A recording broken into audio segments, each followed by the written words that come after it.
নমস্কার।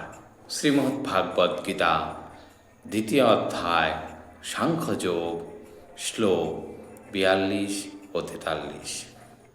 যমিমং পুষ্পিতং বাচং প্রবহদস্ত বিপচ্চিত বেদবাদরতা পার্থ নঃ অন্নাথ अस्तीति वादिना कामात्मान सर्गपरा जन्म कर्म फल प्रदाम क्रिया विशेष बहुलां भोग ऐश्वर्य गतिं प्रति।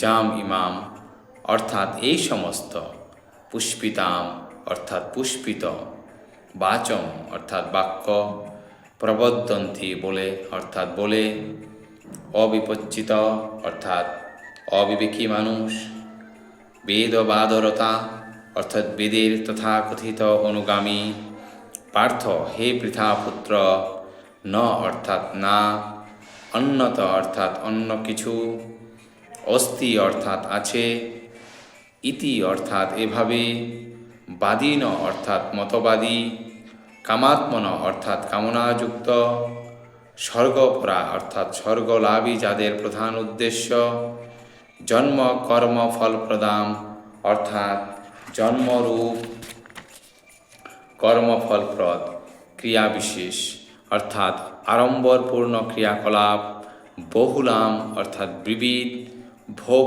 অর্থাৎ ইন্দ্রিয় সুখভোগ, ঐশ্বর্য অর্থাৎ ঐশ্বর্য, গতিম অর্থাৎ প্রগতি, প্রতি অর্থাৎ প্রতি। অনুবাদ: বিবেক বর্জিত মানুষেরাই বেদের পুষ্পিত বাক্যে আসক্ত হয়ে স্বর্গ সুখভোগ, উচ্চকুলে জন্ম, ক্ষমতা লাভ আদি সকাম কর্মকেই জীবনের চরম উদ্দেশ্য বলে মনে করে। ইন্দ্রিয় সুখভোগ ও ঐশ্বর্যের প্রতি আকৃষ্ট হয়ে তারা বলে যে তার ঊর্ধ্বে আর কিছুই নেই। তাৎপর্য: সাধারণ মানুষ অল্প বুদ্ধি সম্পন্ন এবং তাদের অজ্ঞানতার ফলে তারা বেদের কর্মকাণ্ডে বর্ণিত সকাম কর্মের প্রতি বিশেষভাবে আকৃষ্ট হয়ে পড়ে। সুরা ও নারী উপভোগ এবং জড় ঐশ্বর্যে পূর্ণ স্বর্গলোকে গিয়ে ইন্দ্রিয়ের চরম তৃপ্তি সাধন করার ঊর্ধ্বে তারা আর কিছুই চায় না।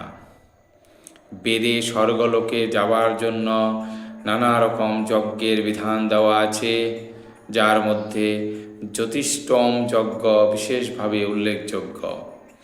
বাস্তবিকই যে মানুষ স্বর্গলোকে যেতে চায় তার এই সমস্ত যজ্ঞগুলি সম্পাদন করা অবশ্য কর্তব্য। তাই অল্প বুদ্ধি সম্পন্ন মানুষেরা মনে করে এটি বৈদিক জ্ঞানের চরম উদ্দেশ্য। এই প্রকার অনভিজ্ঞ মানুষদের পক্ষে একাগ্র চিত্তে কৃষ্ণ ভাবনামৃতের অনুশীলন করা সুকঠিন। মূর্খ যেমন বিষ বৃক্ষের ফল দেখে লালায়িত হয়, তেমনি তত্ত্বজ্ঞান বিবর্জিত মানুষেরা স্বর্গলোকের এই ধরনের ঐশ্বর্যের দ্বারা প্রলোভিত হয়ে তা ভোগ করবার বাসনায় লালায়িত হয়। বেদের কর্মকাণ্ডে উল্লেখ আছে অপাম সোমমৃতা অভুম।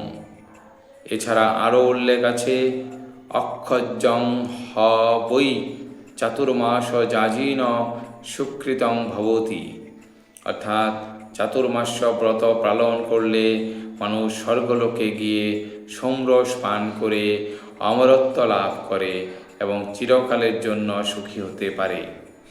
এমনকি এই পৃথিবীতেও বহু লোক আছে যারা সোমরস পান করে বলবান ও সুস্বাস্থ্যের অধিকারী হয়ে ইন্দ্রিয় সুখ উপভোগ করার জন্য নিতান্তই উৎসুক। এই জড়জগতের বন্ধন থেকে মুক্ত হওয়ার ব্যাপারে এরা বিশ্বাসী নয়, তাই তারা আড়ম্বরপূর্ণ বৈদিক যাগযজ্ঞের প্রতি বিশেষভাবে আসক্ত।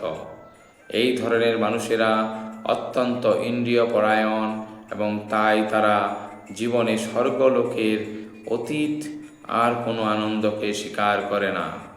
কথিত আছে স্বর্গের নন্দন কাননে অফুরন্ত সোমরস পান করে অপরূপা অপ্সরাদের সঙ্গ করে ইন্দ্রিয় সুখ উপভোগ করা যায়।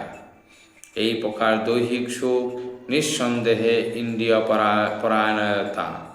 তাই তারা এই প্রকার জাগতিক অস্থায়ী সুখের প্রতি আসক্ত হয়ে নিজেদের পার্থিব জগতের প্রভু বলে মনে করে। ধন্যবাদ।